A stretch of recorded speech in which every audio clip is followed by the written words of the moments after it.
पारंपरिक वाद्याच्या गजरात मूर्तिजापूर शहर पोलीस स्टेशन, ग्रामीण पोलीस स्टेशन व माना पोलीस स्टेशनच्या वतीने मोठ्या उत्साहात गणपती बाप्पाला निरोप देण्यात आलाय।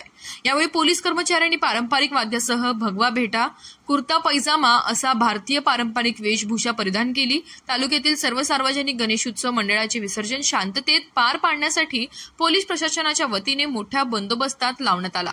शांततेत तालुक्यातील गणेश विसर्जन आटोपल्यावर आपापल्या लाडक्या गणरायाला गणपती बाप्पा मोरया पुढच्या वर्षी लवकर याच्या घोषणेत पारंपरिक वाद्याच्या गजरात मूर्तिजापूर शहर पोलीस स्टेशन, ग्रामीण पोलीस व माना पोलीस स्टेशनच्या कर्मचाऱ्यांच्या वतीने मोठ्या उत्साहात निरोप देण्यात आलाय। यावेळी उपविभागीय पोलीस अधिकारी श्रीमती वैशाली मुळे, शहर पोलीस स्टेशनचे निरीक्षक अजित जाधव, ग्रामीण पोलीस स्टेशनचे श्रीधर गुट्टे, माना पोलीस स्टेशनचे निरीक्षक गणेश नावकर याच्यासह बहुतांश पोलीस कर्मचारी पत्रकार उपस्थित होते। प्रतिनिधी श्याम वाळस्कर, जागर मराठी न्यूज, मूर्तिजापूर।